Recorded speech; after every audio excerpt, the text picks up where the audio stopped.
A phone call from 2006 just surfaced in the Epstein files. It was Trump, and he allegedly called the Palm Beach police chief and said, quote, "Thank goodness you're stopping him. Everyone has known he's been doing this," end quote. Now, MAGA world is running victory laps. See, they say, Trump has always been against Epstein. He tried to help. He knew and he acted. But here's the problem. If Trump knew in 2006 that everybody knew what Epstein was doing, why did his administration spend all of 2025 calling the Epstein files a Democrat hoax and doing everything possible to keep them buried?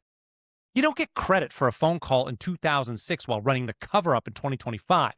So let's be clear about what this document says. It says in October 2019, 2 months after Epstein died, the FBI interviewed Michael Reiter, the former Palm Beach police chief. Now, Reiter told them about a phone call he got from Trump back in July 2006.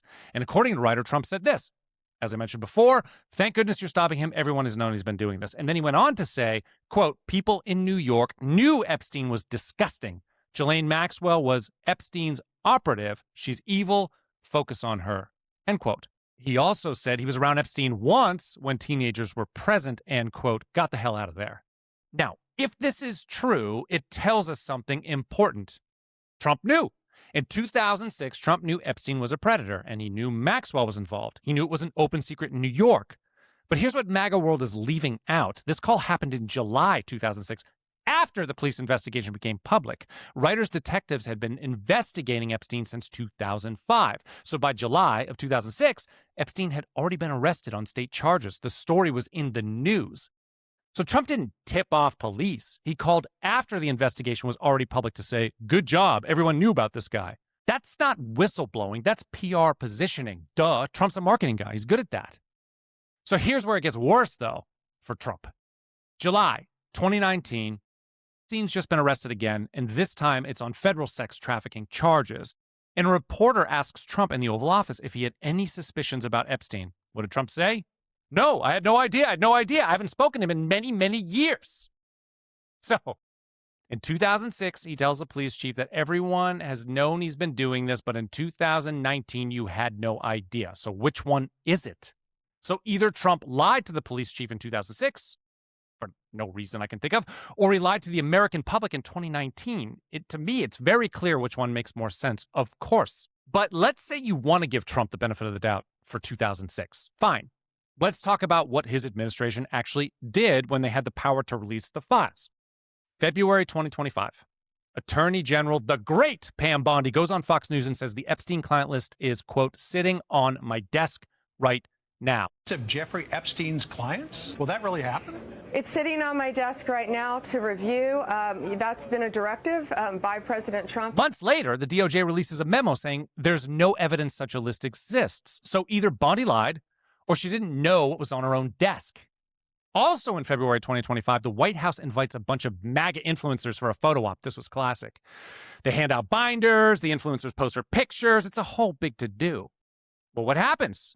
What do you know? The binders contain nothing new. Flight logs that were already public, redacted contact lists, etc. Even Laura Loomer, who is as psycho-MAGA as it gets, called it a photo op and said the American people can't trust what was released. Thanks, Laura. And then the influencers, of course, looked like absolute clowns, trashing their reputation. Talking to you, Cernovich. By the way, you were shitty during COVID too, but I digress. Let's go to September 2025. Epstein survivors go to Capitol Hill demanding accountability. They hold a press conference with Thomas Massie and Khanna. Trump's response, quote, "It's really a Democrat hoax because they're trying to get people to talk about something that's totally irrelevant." Irrelevant. Survivors of child sex trafficking are standing in the Capitol building asking for the files, and the president calls it a hoax. Also in September 2025, the White House calls Massie's Epstein Files Transparency Act a hostile act. November 2025, Trump calls Massie a lowlife for pushing to release the files. But then something interesting happens. Massie gets the signatures. The bill is going to pass. And it's going to be 427-1. The only way to stop it would be to veto and, deal with the resulting political suicide. So Trump pivots and says, quote, "House Republicans should vote to release the Epstein files because we have nothing to hide, and it's time to move on from this Democrat hoax," end quote. So we went from hostile act to vote for it in a matter of days. Not because he wanted transparency, because he couldn't stop it. Oh, and simultaneously, his top donors are spending millions of dollars to unseat Massie. Trump's an ass. So now we're in February 2026. The files are coming out, still heavily redacted, gaps that Massie's publicly calling out. And what's the White House doing? You got Press Secretary Caroline Leavitt, who was asked about the 2006 phone call. She says, quote, a phone call that may or may not have happened in 2006. I don't know the answer to that question. But then she says, quote, this call, if it did happen, corroborates exactly what President Trump has said from the beginning, end quote. In 2006. Caroline, did he call the chief? Look, it was a phone call that may or may not have happened in 2006. I don't know the answer to that question. What I'm telling you is that what President Trump has always said is that he kicked Jeffrey Epstein out of his Mar-a-Lago club because Jeffrey Epstein was a creep, and that remains true. And this call, if it did happen, corroborates exactly what President Trump has said from the beginning. So they want credit for the call while also denying it happened. Great.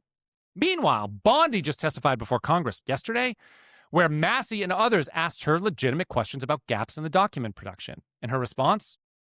Personal insults. In fact, Bondi was a hysterical disaster in front of Congress, calling Massie Trump deranged, calling others anti-Semitic for wanting to get down to the bottom of the Epstein conspiracy, obviously reading pre-written insults from note cards she prepared before the hearing. It's funny to watch.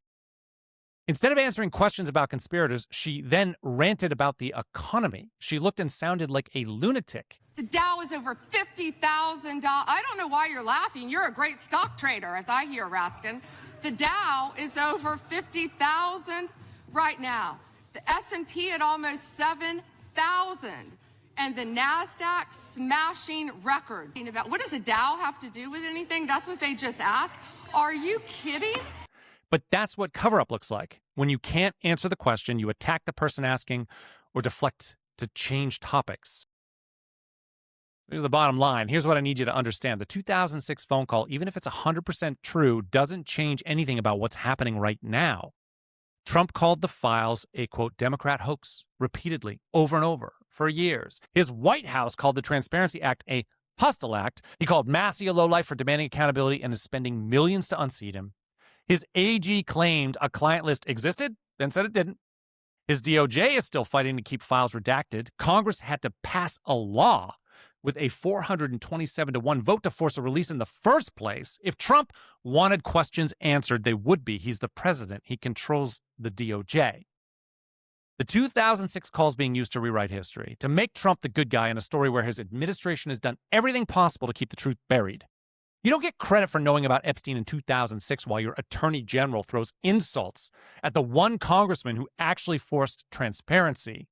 You don't get credit for calling Maxwell evil in 2006 while your DOJ interviews her about a potential clemency deal.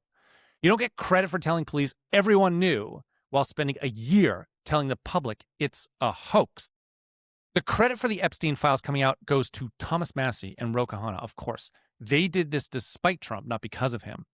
A phone call from 2006 doesn't erase a cover-up in 2025. And if you're using that call to defend Trump right now, ask yourself why his own administration fought so hard to keep these files buried. The call tells us that Trump knew. The cover-up tells us he still doesn't want you to know. You wear the flag on your